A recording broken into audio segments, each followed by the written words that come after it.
Tonight on the Northwestern News Report, it was definitely a little nerve-wracking to know that my dorm was kind of like a hot spot. Specific dorms on campus seeing an increase in COVID-19 cases. We'll tell you the precautions some students have been asked to take straight ahead. Plus, in-person classes are in session. What does this mean for immunocompromised students who want a virtual option? And will it be music to their ears? An Evanston music school awaits a vote to determine its fate.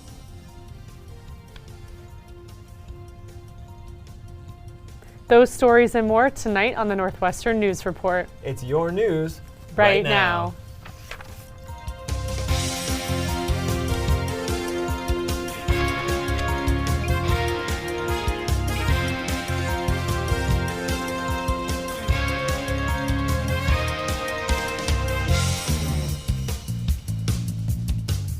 Good evening and welcome to the Northwestern News Report. I'm Liz Cassillo. And I'm Andrew Rowan. It's 2/22/22, a day that shaped up to be a busy news one. From city to campus, we have a lot of news to cover tonight. And we start tonight once again with the coronavirus. For our first story tonight, a look at COVID-19 in both the city and Evanston and on campus. Northwestern saw an increase in COVID-19 cases with a 4.35% positivity rate last week. Most of those cases are undergraduate students, 167 out of the 206 new cases overall. The city of Evanston reporting a 0.96% positivity rate with 122 new positive cases. So while Northwestern's numbers might be higher, the city of Evanston did report a decrease. The increase in COVID cases on campus has caused Northwestern to increase surveillance testing, but as NNN's Gabrielle Khoriaty reports, it's only for some. Students living in Ayers, Kemper, and Willard halls all receiving an email last week saying residential services is monitoring a heightened COVID-19 positivity rate in their dorms. It's definitely a little nerve-wracking to know that my dorm was kind of like a hot spot. Ayers 4th floor and Willard and Kemper 2nd floor residents were told guests are temporarily banned. Willard's 2nd floor residents told 2. Get tested Saturday from 10 to 2. And that's a very short window with very short notice. If you had plans from 10 to 2, then I don't know what you're going to do about that. The Jacobs Testing Center, typically closed on the weekend, opened Saturday, and residents of Willard and Kemper 2nd floors required to test. I think it's smart to open Jacobs on Saturdays. I get that it's hard to get people to work on the weekends, but I think that's something that they should have done a long time ago. For some students, not knowing how many people or who in their dorm tested positive brings concern. The girl who lives right next door to me actually was one of the people who got COVID and had to move into Hinman. And so honestly, if they had somehow, had a way to tell me that without kind of violating her personal information. Northwestern University spokesperson John Yates said in a statement to NNN, the university reviews positive cases daily to identify trends within residence halls. And quote, these measures are designed to minimize the spread of the virus and have been enacted on other residence hall floors over the past year. Gabrielle Khoriaty, Northwestern News Network. Thanks, Gabrielle. The Jacobs Center is open during its regular hours this week. That's Monday through Friday from 9 a.m. to 4 p.m. And despite the ongoing pandemic, students have not been able to continue studying remotely this quarter. They can only do that if they get an approved exception from AccessibleNU. Hannah Jiang spoke with the immunocompromised students on campus and abroad who feel ignored by the policy. Erica Zhang, a sophomore from China, had a lung surgery and became immunocompromised this summer before starting at Northwestern. I knew I couldn't just behave like normal people, have to be extra careful about my health. Virtual learning for a year and studying abroad for another. The Omicron surge once again shattered her hope of coming to campus. It might be super deadly for me. Zhang reached out to NU about a virtual option for the next school year.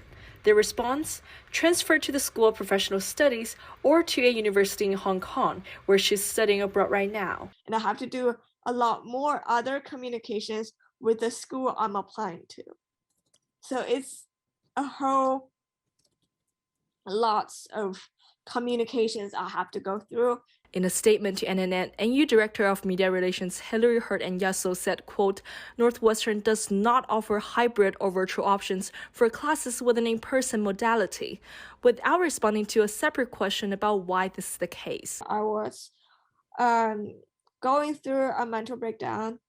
Everyone say, I'm so sorry, but they're basically like, but no, we can't help you. Hannah Trevally-Peacock is an immunocompromised student attending in-person classes on campus. I just do my best to sequester myself in like the corner of the classroom with my N95 mask and like cross my fingers. She might be able to attend virtually if she gets approval from AccessibleNU, which is a time-consuming process and also a sometimes costly process. With her doctor a few states away, she found it unfeasible to gather all the necessary documents. She decided to attend classes in person while concerned as NU is not requiring weekly testing. I think the university is more concerned in some capacity about their image than it is with taking all of the necessary precautions for students who might be at more risk. In a statement to NNN, NU said Wildcat Wellness stabilization period and vaccination mandate meant surveillance testing was no longer necessary. Vaccinations or weekly testing, but that would certainly be a bare minimum if you're going to consider going back to class. The rush to go back in person, leaving some students choosing education or health. Hannah Jiang, Northwestern News Network. Thank you, Hannah. But as COVID-19 cases decline, states around the country are lifting indoor mask mandates. Illinois is set to follow suit on Monday. NNN's Logan Schijano has more on the expected changes and what they mean for you. On Monday, February 28th, we will lift the indoor mask requirement for the state of Illinois. After months of indoor mandates, Illinoisans will be permitted to take off their masks next week. But even with the governor's announcement, there's one important caveat. Local rules take precedent. Having stricter mitigations than the state requirements is something that must be adhered to.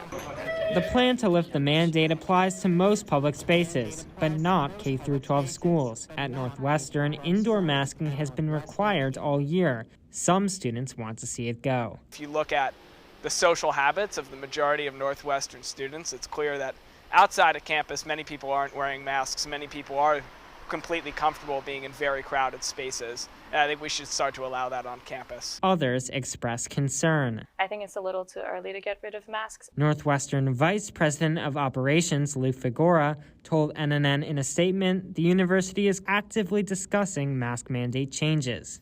In District 65 schools and at Evanston Township High School, indoor mask requirements remain in place, at least for now. I don't really think wearing a mask is that big of a deal, so I'm glad that we do have the mandate. With Northwestern's positivity rate over 4% last week, Dr. Jonathan Klein advised the school not to jump the gun on masks. I'd probably be waiting a couple of weeks to see the rates continuing to go down rather than lifting the rules too soon. And Andrew, it really is a waiting game when it comes to getting some more mask guidance. We reached out to District 65, and they said their superintendent was not available for interview. Same with Evanston Township High School. They did not get a response to us in time for this show, but we did receive some news tonight that Chicago Mayor Lori Lightfoot announced earlier today that she's lifting the indoor mask mandate and vaccination requirement for most public spaces in the city, but not all. Masks will continue to be required on public transit, in healthcare settings, and other congregate spaces as per federal mandates and CDC guidance. So while we're getting news from the mayor tonight, it's less than a week until the governor of Illinois is set to lift that statewide mask mandate, and news here in Evanston and at Northwestern could come at any moment. Andrew? Thank you, Logan. We'll definitely keep an eye on top of all of it. Coming up, while you munch on your lunch at a Norris favorite, one employee is celebrating a milestone. We'll tell you all about it. And Northwestern's favorite charitable tradition, Dance Marathon's marketing chair, joins us here live in the studio to tell us more. Don't go away. The Northwestern News Report will be right back. Thank you. What a disaster.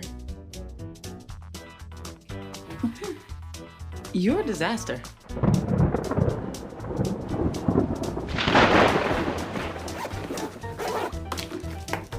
This is a disaster. You can't be ready for every little disaster, but you can prepare for a big one. Make an emergency plan today.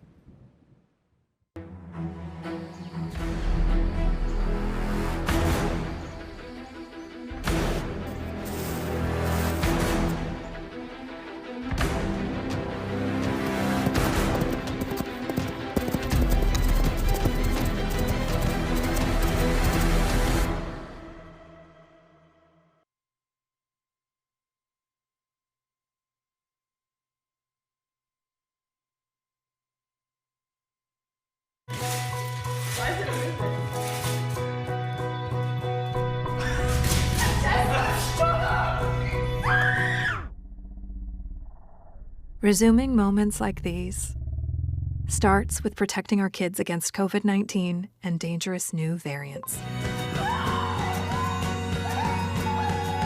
Get the latest facts by visiting getvaccineanswers.org and speaking to your pediatrician or healthcare provider.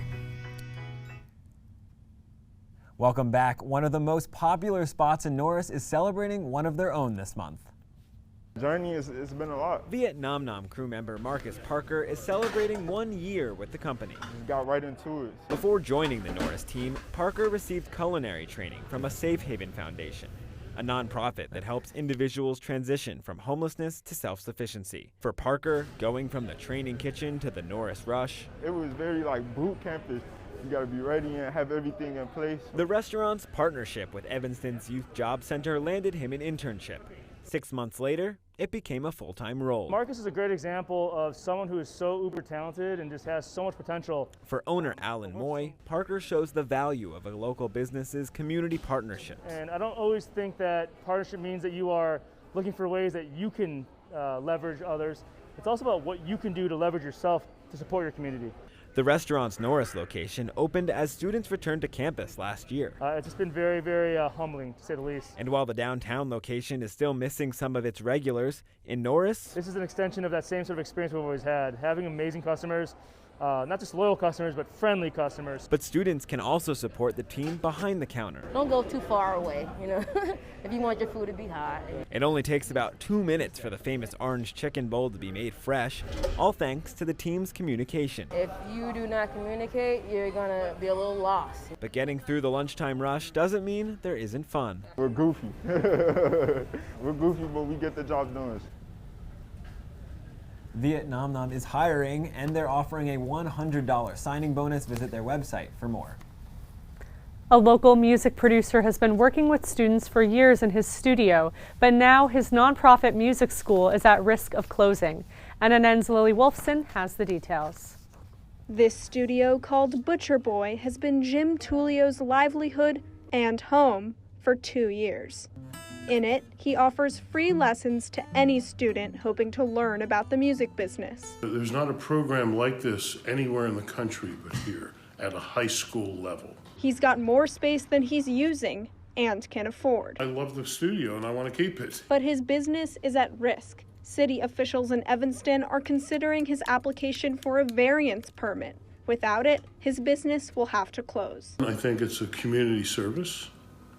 And I think the kids have an incredible opportunity. Tullio is hopeful officials will agree to the variance. It's worthy of saving. The music school inspired ETHS graduate Soren Dorr to pursue music full-time. It's given me kind of a path forward to become a place I feel comfortable and love spending time at. Student Thomas Hart testifying on Tullio's behalf to the zoning board. It's just such an asset to the community. It's bringing a light to untapped talent in Evanston, and there's so much of it. He says the studio feels like home. The energy flows so well in there. It's such a creative and collaborative environment. No matter what the zoning board decides, Tullio says he'll find a way to help students. When I'm finished, I'm going to donate all the equipment to the nonprofit so this program can keep going.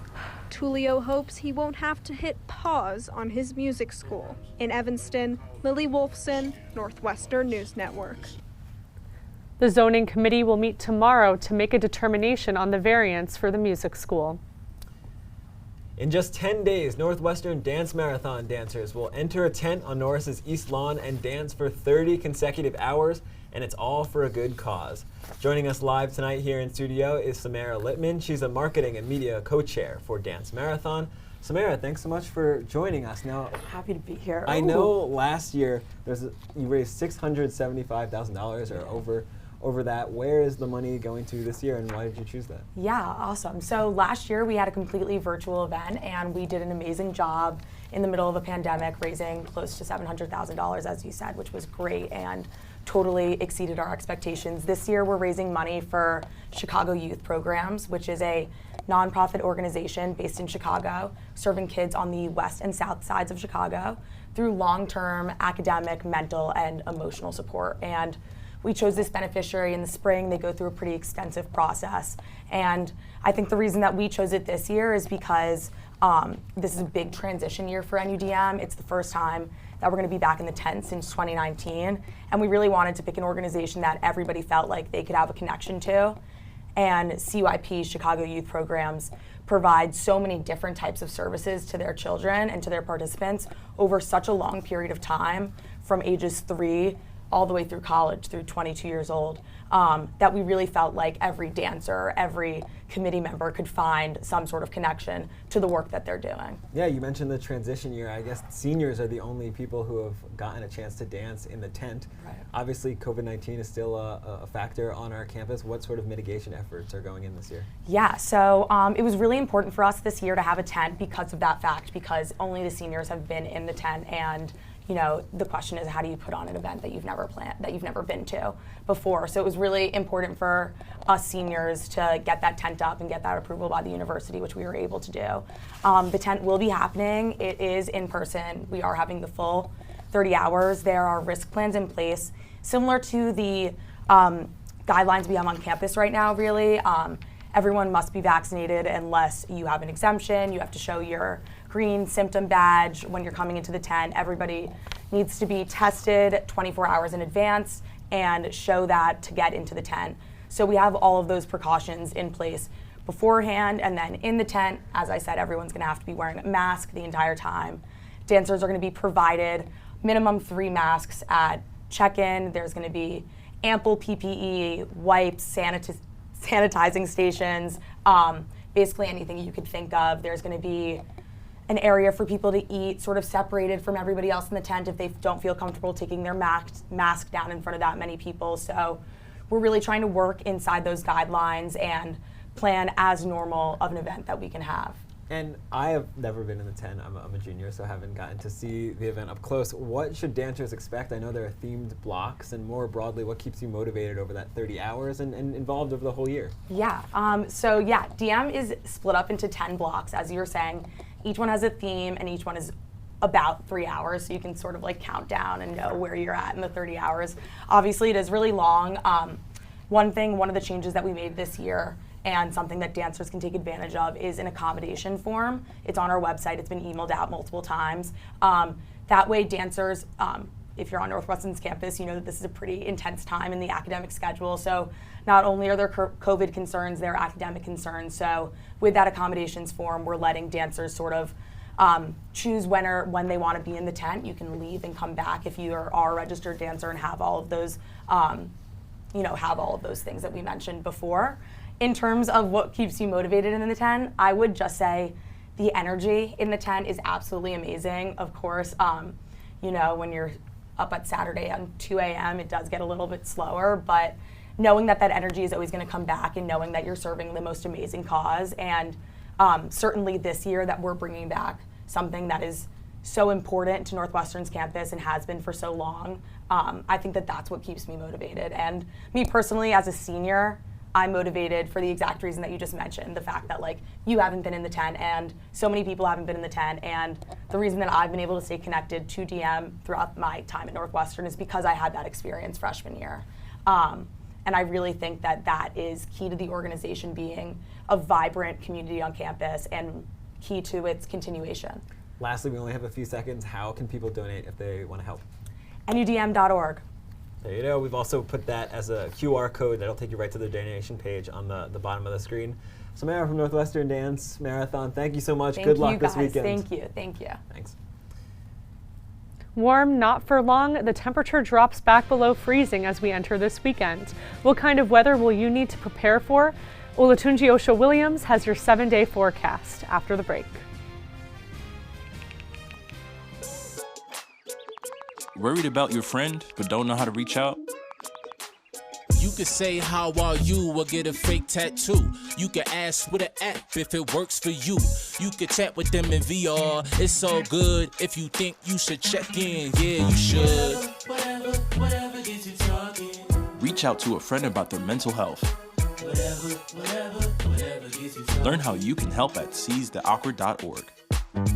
Great having you. Incredible women. I wish they had those kind of cool careers for women when we were growing up. So in this flashback, we're all the same age? Yeah. What does everyone want to be when they grow up? If I say 2 jobs, do I get extra credit? No. I want to make immersive video games. I want to revolutionize 3D printing. I want to analyze data from the cloud. I want to be a meteor. You mean meteorologist? No. That's great, Al. Follow your dreams. For the record, I was a baby in the 70s.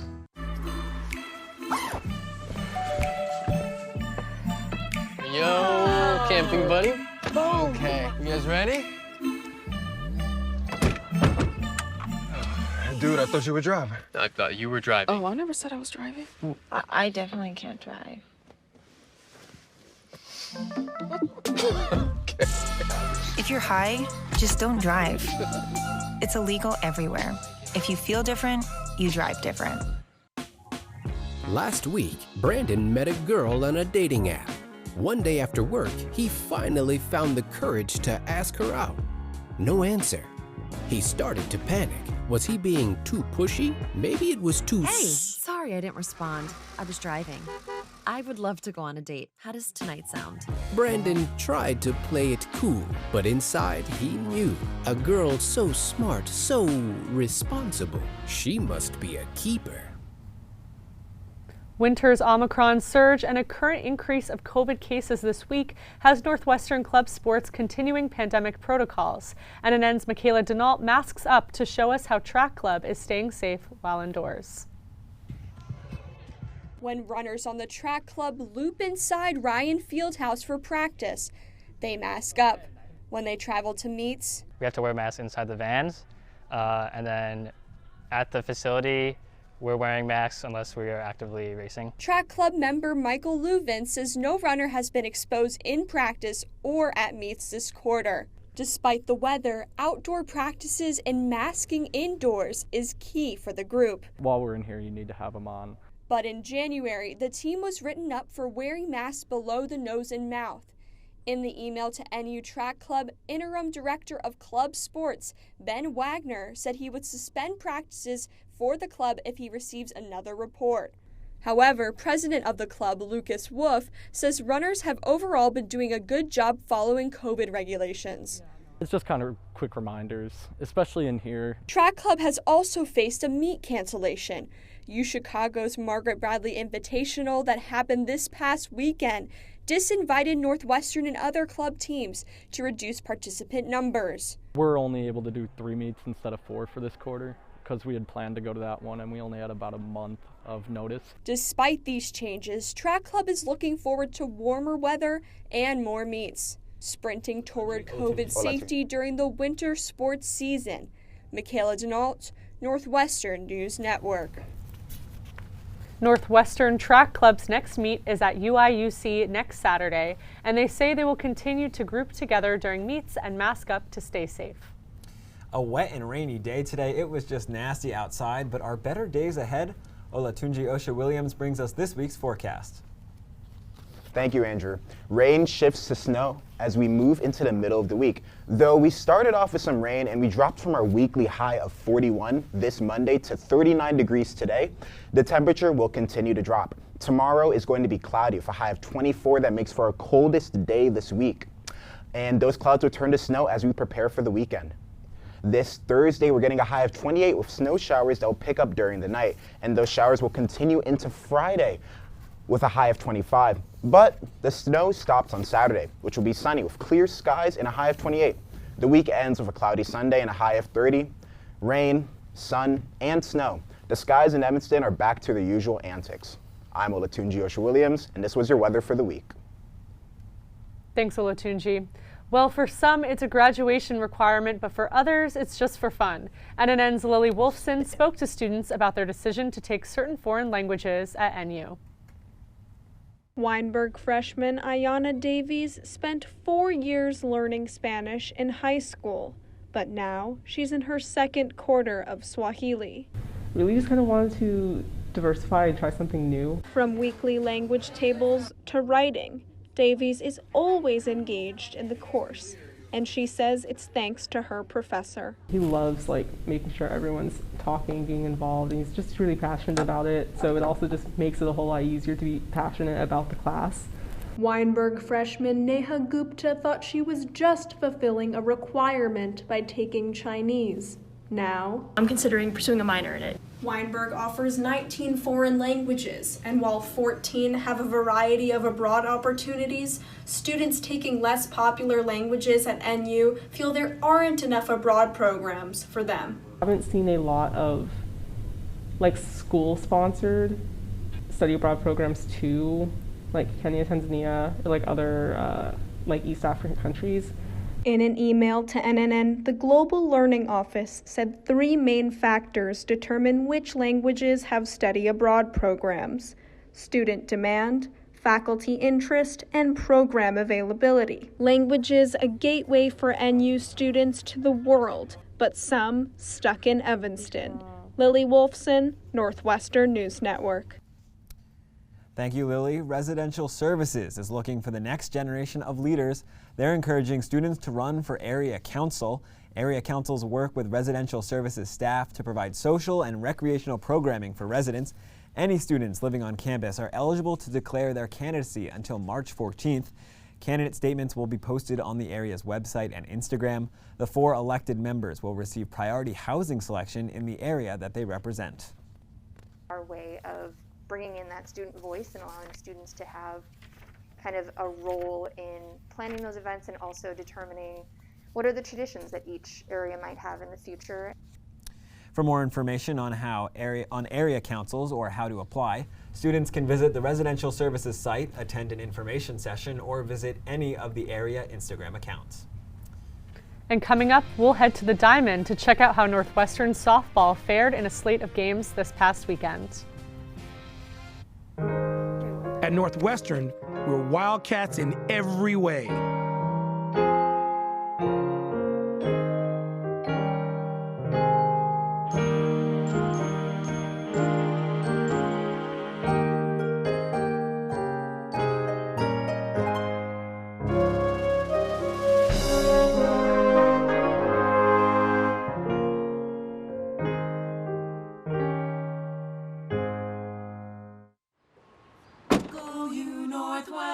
Northwestern break right through that.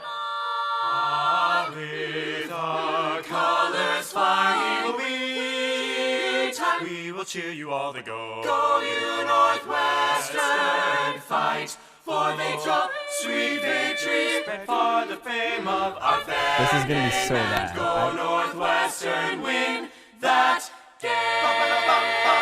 Go Cats! The Northwestern softball team had a big weekend at the SPC Elite Invite in Clearwater, Florida. The Cats went 3-1 with upsets over 15th ranked Clemson and number 3 UCLA.